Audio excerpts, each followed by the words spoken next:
నమస్తే అండి. జూబ్లీస్ by elections లో రెండిట్లలో ఒక ఫోటో సెలెక్ట్ చేసుకోవాలండి. ఏది సెలెక్ట్ చేస్తారు? కాంగ్రెస్ కానీ ఆ కాంగ్రెస్ పార్టీ ఏమంటున్నారంటే వాళ్ళు పబ్లిక్ అంటే మన చుట్టాలు ఉంటే మేము పోయి మాట్లాడితే ఎట్లా నవీన్ యాదవ్ అంటారా? గెలిచే అవకాశం నవీన్ యాదవ్ ఉందంటారా? అంటే రూలింగ్ పార్టీ ఇద్దరికి 50% ఉండదు వాల్యుయేషన్ మొత్తము.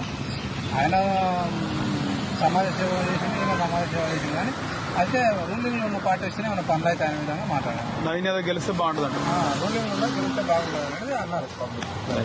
బై ఎలక్షన్ కదా, రెండిట్లో ఒక ఫోటో సెలెక్ట్ చేసుకోవాలి అభ్యర్థులు అంటే ఎవరిది సెలెక్ట్ చేసుకుంటారు? నవీన్ యాదవా? ఎందుకు నవీన్ యాదవ్ ఎందుకంటారు? జూబ్లీహిల్స్ ఎలక్షన్ లో ఎందుకంటే ఇప్పుడు కాంగ్రెస్ ఎక్కువ పరిపాలన రేవంత్ రెడ్డి గారు ఉంటారు. నా ముఖ్యమంత్రి. నా అంచనా ప్రకారం అమ్మటి చెబుతున్నా. ఒకళ్ళ అభిమానం రాజకీయ పరంగా నాకు ఎడతెచ్చవడం రాదు, కానీ ఆ ఊహలో చెబుతాను నేను. నవీన్ యాదవ్ గారే గెలుతాడు. నవీన్ యాదవ్ గారే గెలుతాడు జూబ్లీహిల్స్ నియోజకవర్గంలో ఎలక్షన్లలో ఆయనే గెలుతాడు. ఖచ్చితంగా ఆయనే గెలుతాడు.